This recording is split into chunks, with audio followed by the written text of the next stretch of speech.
पंजाब में आम आदमी पार्टी की स्थिति को आप कहाँ देखते हैं? एक होता सरकार बनना, एक होता कि एक्सपीरियंस पर्सन होना। तो केजरीवाल जी राजनीति को मौजूदा स्थिति में जो आज की स्थिति है उसके अंदर शतरंज की तरह चल रहे हैं। नमस्कार दोस्तों, मैं हूं राजेंद्र दत्त और आप देख रहे हैं अर्थ प्रकाश टीवी। दोस्तों, दिल्ली में चुनाव हुए। आम आदमी पार्टी जो है वो पिछले लंबे अरसे से दिल्ली की सत्ता पर काबिज थी, लेकिन इस बार उनको करारी हार का मुंह देखना पड़ा। यहां तक कि आम आदमी पार्टी के जो सुप्रीमो थे अरविंद केजरीवाल, वो भी अपनी सीट नहीं बचा पाए। उसके तत्काल बाद पंजाब की सारी कार्यकारिणी, सभी विधायकों को दिल्ली में बुलाया जाता है। इस बारे में क्या अंदाजे लगाए जा सकते हैं? क्या जो अरविंद केजरीवाल हैं वो पंजाब की ओर मुंह करेंगे? क्या हो सकता है उनका अगला कदम? क्या उनका राजनीतिक दांव पेच अगला क्या हो सकता है? इसी पर चर्चा करने के लिए मेरे साथ हैं डॉक्टर स्वास्तिक शर्मा, जो अर्थ प्रकाश के चीफ रिपोर्टर हैं। इसके अलावा वो पॉलिटिकल एनालाइजर भी हैं। आइए उनसे चर्चा करते हैं कि अरविंद केजरीवाल और आम आदमी पार्टी का अगला कदम क्या हो सकता है। डॉक्टर साहब, सबसे पहले तो आपका स्वागत है हमारे स्टूडियो में। नमस्कार राजेंद्र जी। नमस्कार। डॉक्टर साहब, अरविंद केजरीवाल दिल्ली में चुनाव हार गए। आम आदमी पार्टी भी कहीं ना कहीं सत्ता से दूर हो गई दिल्ली में। पंजाब ही एक ऐसा राज्य है जहां पर आम आदमी पार्टी की इस समय सरकार है। तो आपको क्या लगता है कि अरविंद केजरीवाल का और आम आदमी पार्टी का अगला कदम क्या हो सकता है? ऐसे राजेंद्र जी, दिल्ली में जो हार हुई आम आदमी पार्टी की, उस पर मैं बताता हूँ उसके कौन से मेन वो थे फैक्टर क्या थे। सबसे बड़ा फैक्टर ये था कि दिल्ली वाले लोग थे, आपने देखा इस चुनाव के अंदर केजरीवाल जी स्वयं भी हार गए हैं और उनके जो शीर्ष नेता है वो भी हार गए हैं। सिर्फ आखिरी इलेक्शन जीती है। नो डाउट की 22 सीटें आई हैं इनकी, लेकिन वो उस लेवल पर अपना मुकाम हासिल नहीं कर सके जो पिछले समय से उनको ये उम्मीद थी। उसका कारण मैंने आपको, जब हमने विश्लेषण किया था, मैंने यहाँ पर बैठकर मैंने आपको कहा था कि दिल्ली के अंदर जो मेन फैक्ट था ना, वो ये था कि लोग ये कह रहे थे कि जब भी हम कोई काम के लिए कहते हैं तो केजरीवाल जी केंद्र पर कह देते हैं। जैसे वो कहते थे पुलिस फोर्स हमारी नहीं है, फाइनेंस हमारा नहीं है, हमें दिक्कत होती है, ये एलजी से झगड़े थे।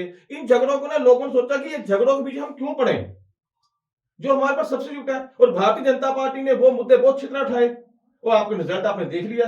और सबसे बड़ा मुद्दा था, मैं बताता हूं, तो ये था कि जो यमुना सफाई, लोगों को उम्मीद थी, केजरीवाल जी ने कहा था मैं यमुना साफ करूंगा। पहली टर्म में कहा, दूसरी टर्म में कहा, 10 साल हो गई यमुना साफ नहीं हुई।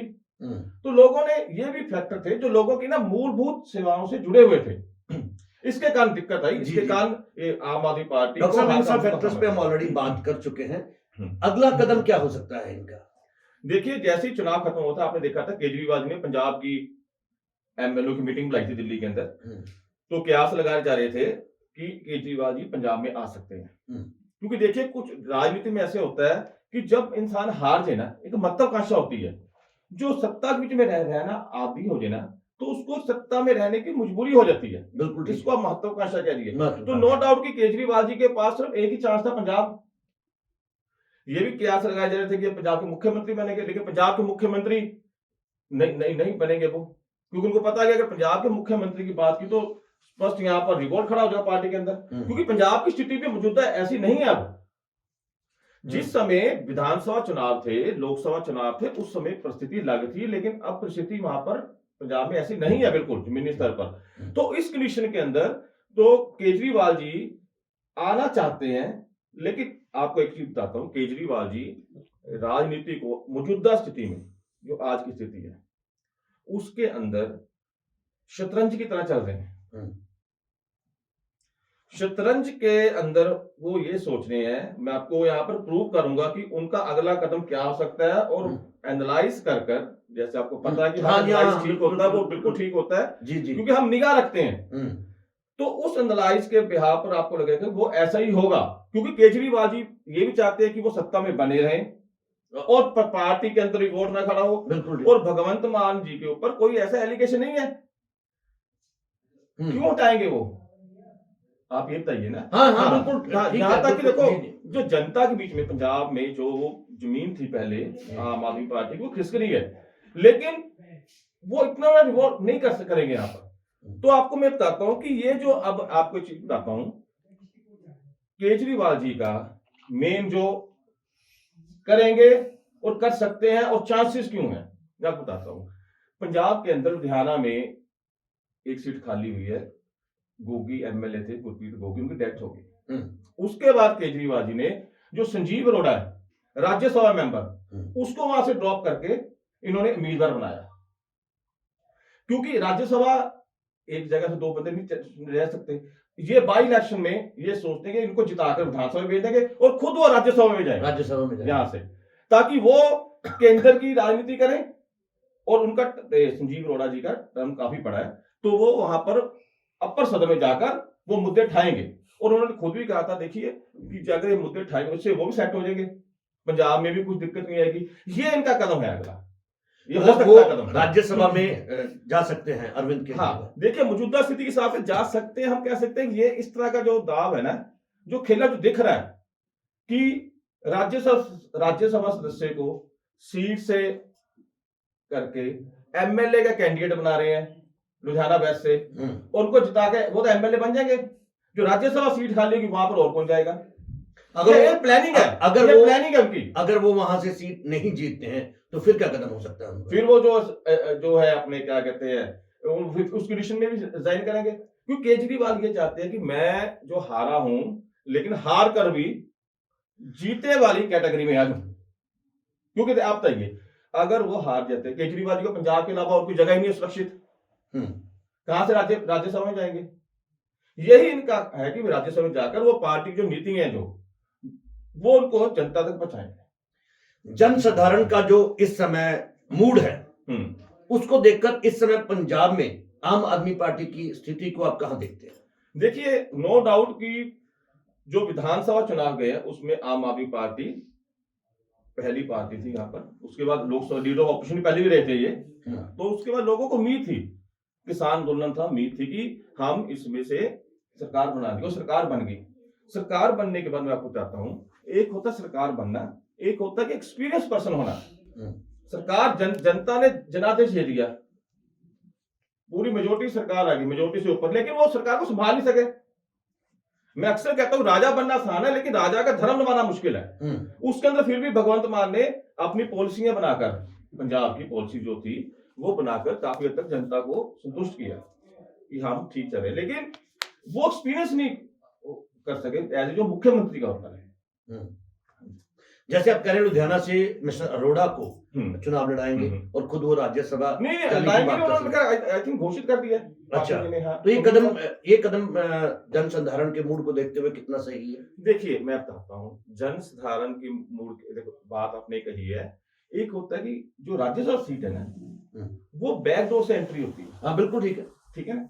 तो इस कंडीशन में जनसाधारण की तो बात आपने की, मैं लुधियाना की पब्लिक की बात करता हूं, जनसाधारण की बात की है। वो जनसाधारण जो लोग हैं वो एमएलए की सीट निकालते हैं कि नहीं निकालते वहां पर पता चलेगा, लेकिन जो राज्यसभा की बात है वो बैकडोर एंट्री है, उसमें केजरीवाल जी को कोई दिक्कत नहीं होगी। देखिए जो दिल्ली में हुआ, दिल्ली में आम आदमी पार्टी का जो शीर्ष नेतृत्व था वो लगभग सारा चुनाव हारा। अभी आपने बात की आतिशी को छोड़कर कोई भी बड़े लीडर जो है वो नहीं जीत पाए। तो क्या लगता है कि उन सब स्थितियों को देखकर ये बाई इलेक्शन जो होंगे वो किस तरह से किस ओर जा सकते हैं? देखिए, वो परिस्थितियां अलग है। अच्छा, दिल्ली की परिस्थिति अलग थी, पंजाब की परिस्थिति अलग है, क्योंकि पंजाब को पूर्ण राज्य का दर्जा है, जो कि पंजाब में भी एक क्लेश पड़ा है। आपको बता दूं कि भगवंत मान जी कहते थे गवर्नर से इनका क्लेश पड़ता था कि सेशन बुला लिया, गवर्नर कहते पिछली बार गवर्नर थे वो कह रहे थे, काफी इनका खटपट रही है, कुछ बिल को पास नहीं हो सके इनके, ये क्लेश रहा। लेकिन पंजाब पूर्ण राज्य है, इसमें पंजाब में फाइनेंस और पुलिस इनके हाथ में है, तो यहां पर बहाना नहीं चलेगा। दिल्ली में तो कह दिया था कि हमारे हाथ में नहीं है, यहां पर तो पूरा इनको जवाब देना पड़ेगा। लेकिन फंड्स तो फिर भी कहीं ना कहीं केंद्र सरकार से ही आते हैं ना? नहीं, वो तो आते हैं, वहां पर तो देखो ये कह रहे पंजाब गवर्नमेंट से बात करते हैं फाइनेंस को, वो कहते हैं दिक्कतें आ रही है, पंजाब को दिक्कत आ रही है, लेकिन जनता को दिक्कतें चाहिए, जनता को काम चाहिए। अब आम इंसान है जो वोट पाने जा रहा है, वो आपने कहा ना जन आक्रोश की बात, जन आक्रोश की बात जो लुधियाना सीट है वो ही जो राज्यसभा सीट तो केजरीवाल का विषय तय करेगी, लेकिन जो लुधियाना सीट है वो बाई इलेक्शन है ना जी, वो पंजाब में आपकी स्थिति क्लियर करेगी कि आप यहाँ पर क्या लोग यहाँ पर इससे संतुष्ट हैं और फ्यूचर की राजनीति क्या होगी। इससे पता चलेगा। 2027 में चुनाव होने वाले हैं, पंजाब में विधानसभा हाँ जी। चुनाव। अरविंद केजरीवाल का पंजाब के लिए अब नया कदम क्या हो सकता है? नहीं, पंजाब कदम आपको बता दिया मैंने क्या? कि वो पूरी ट्राई करेंगे कि वो राज्यसभा में जाए यहाँ से। नहीं, और मैं जाके तो मुद्दे मैं उठाएं। मैं और 2027 की राज्यसभा में जाके 2023 की और चुनाव आपको की बात बताऊं, कर रहा हूँ। राज्यसभा में जाके वो मुद्दे, वो दूसरे मुद्दे उठाएंगे। क्योंकि केजरीवाल जी के सबसे बड़ी प्रॉब्लम ये है कि ये उन्होंने भाषणों में भी कहा था इस इलेक्शन में, दिल्ली वाले में, कि मुझे वोट दे देना, मैं जेल नहीं जाऊंगा। अगर आपने वोट मुझे नहीं दी, बीजेपी वोट दे, मुझे जेल जाना पड़ेगा। उनको भी ये टेंशन है इस बारे में। तो उसको स्केयर करने के लिए, देखिए पहले सबसे पहले जो पार्टी का सुप्रीमो है, जो हार गया, अपने को स्केयर तो करेगा ना। उस स्केयर के लिए उनका ये कदम है। और निश्चित ही ये कह रहा हूं मैं आज मन से, इस प्रकार से प्रेडिक्शन कर रहे हैं कि ये राज्यसभा में जा सकते हैं यहाँ से। सो दोस्तों, अरविंद केजरीवाल के अगले कदम के बारे में डॉक्टर स्वास्तिक शर्मा ने आपको बताया कि वो अगला कदम उनका क्या हो सकता है। राजनीतिक उथल पुथल किस तरह से हो सकती है, किस तरह पंजाब में बाय इलेक्शन में वो मिस्टर अरोड़ा को लुधियाना की सीट से उतारकर खुद राज्यसभा के लिए कोशिश कर सकते हैं। खैर, आने वाले समय में जो होगा ये तो भविष्य के गर्भ में ही है। अगर आप कुछ कहना चाहते हैं, आपके कुछ कमेंट है, तो हमारे कमेंट बॉक्स में जाकर कमेंट जरूर करें और देखते रहे अर्थ प्रकाश टीवी। डॉक्टर साहब, आप हमारे स्टूडियो आए, आपका बहुत बहुत धन्यवाद। धन्यवाद।